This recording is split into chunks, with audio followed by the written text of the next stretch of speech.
Occupy Wall Street called Study Debt. And over the course of the last 8 weeks, we researched and wrote and edited and now published the Debt Resistors Operations Manual to help the millions of people who are struggling with debt and the operations of the debt system in this country. And we're hoping to encourage people to participate in the growing movement of debt resistance and ultimately debt refusal. Wonderful. And how many people were involved and how did you get together? So about 20 people were involved directly in the writing and editing. Study Debt itself probably has about 100 people active, and a lot more people come to our meetings and so on around New York City. And this came out of the Occupy Wall Street movement, as I say, after May Day. Occupy Theory, which is a group that produces a magazine called Tidal, held a series of horizontal assemblies in Washington Square Park. And we were looking to find what was the theme that would unite the movement, what did we want to do going forward. And out of those conversations, we found that the thing that really motivated a lot of people and really seemed urgent was this question of debt. First, student debt, but the more we talked about it, it became also medical debt, housing debt, credit card debt, and more recently we've got into issues of municipal debt. And very interestingly, the people who are in some ways most affected by debt are precisely the people who can't get debt. People who are below the poverty line, so can't borrow money for a car, a house, education, even buying a airplane ticket. You need a credit card, right? So what we discovered is that actually debt is the tie that binds the 99%. Because this is one thing the 99% has in common. The 1% make money on debt, it's an investment for them. For us, it's become a system of oppression and social control. So we've found now that this has become a really powerful way to draw people in and to get them to understand that, where Occupy was a tactic, which we did, in Chicago last year. This is something that brings people together around content. Wonderful. So it's more of a shackle than a tie that binds us together. You might say that, yeah. So they have a booth here at this day of celebration in the park, and there is a questionnaire that asks what kind of debt you may have as an individual and what kind of debt you're interested in learning about. It looks to me like you're trying to build a network of resistance. Is that the case? That's very well put. That's exactly what we're hoping to do.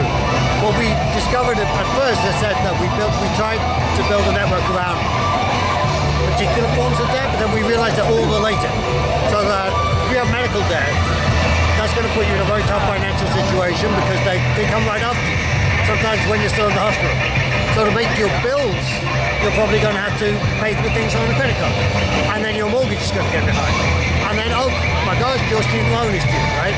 And so we started to realize that you can't deal with these things as most of the currently existing campaigns try to do as a single issue. But they're really related as a system. So we're trying to encourage people to realize, one, that it's not their fault. They didn't do anything wrong. This is a system designed to get people into debt. They shouldn't be ashamed. Two, that there are millions of people who are overtly or covertly refusing and resisting debt right now. And now, third, we want to get those people to step out of the shadows, to acknowledge their resistance to debt, and then finally, to bring all of that together to create a debt refusal movement. Because even people at very high levels of government now, the Federal Reserve and so on, know that the situation we're in with debt now is unsustainable. Something has to give. And it needs to be something that is fair and based on the needs of the 99%, and not something that helps out the 1%, which is what we've had so far. I know a problem facing a lot of the occupations is actually reaching out to the more disenfranchised and lower socioeconomic class population. Do you have a plan for that, to do that here in New York and elsewhere? So what we've been doing so far has been mostly organized in New York. And we have a tactic that we call debt assemblies, which is where we bring people together and we invite them to speak about their situation in debt.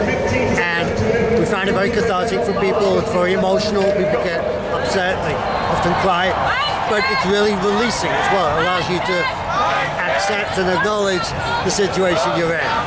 And we've been holding those assemblies around the 5 boroughs. So we've gone into Sunset Park, we've gone to Williamsburg in Brooklyn, we've gone to the Bronx, and we'll continue to do that. And it's precisely people who are not having access to the kind of resources that well-off people have, where they can shift one form of debt to another, we most need to reach. It's absolutely right. Absolutely. Wonderful. Okay, just a couple more questions. Sure. What's your personal history with Occupy? I've been with Occupy for a while now, and the first campaign that was most directly involved in, as opposed to just being down in the park, was Occupy Student Debt, which we set up right at the beginning of October last year. I've been with Occupy Theory, which organizes the Tidal magazine, and now I've been with Strike Debt since the beginning. Wonderful. And why is this weekend significant for you? Significant for me because for Strike Debt, this is the launch of our campaign. So whereas with May Day and some of the other days that had numbers in the past, the days have been ends in themselves. For us, this is just the beginning. To the point where we're trying to reach out to people, like people in Portland, and say, look, we know that this is an issue that you're dealing with. Tell us like what we can do to help you and how you can help us, and let's work together to create a national and, in fact, international debt movement. Because in Europe and in Latin America, people are already organizing around this to a very significant extent. And Europeans have called for a global day of debt action on October 13th. So that's our next target for in the street actions will be 013, and we're already planning towards that. Wonderful. Thank you so much for your work. As we close, do you have any vision for the future, next steps that you think we should take as a movement as a whole? What do you see happening? So what I would like people to do is, you know, if it's in our power to encourage people to do something, is to find out what's happening in your area, wherever you may be, to talk to people about their situation. You'll find students who are really great people to talk to, because student debt is now a national disgrace, so much so that even the mainstream media have begun to pay some attention to it. But you'll also find that foreclosure movements and medical debt are really key everywhere in the country. There is nowhere in the country that's not affected by this. Hold debt assemblies, find out what people need, find out targets in your area, and let us know how we can help. You know, the kind of media cachet of Occupy Wall Street still has a certain power that we're very happy to use, but we're also more than happy to take the lead if other people come up with a great scheme, and let's create a national debt resistance movement. Awesome. I can't wait to attend an assembly in our neighborhood.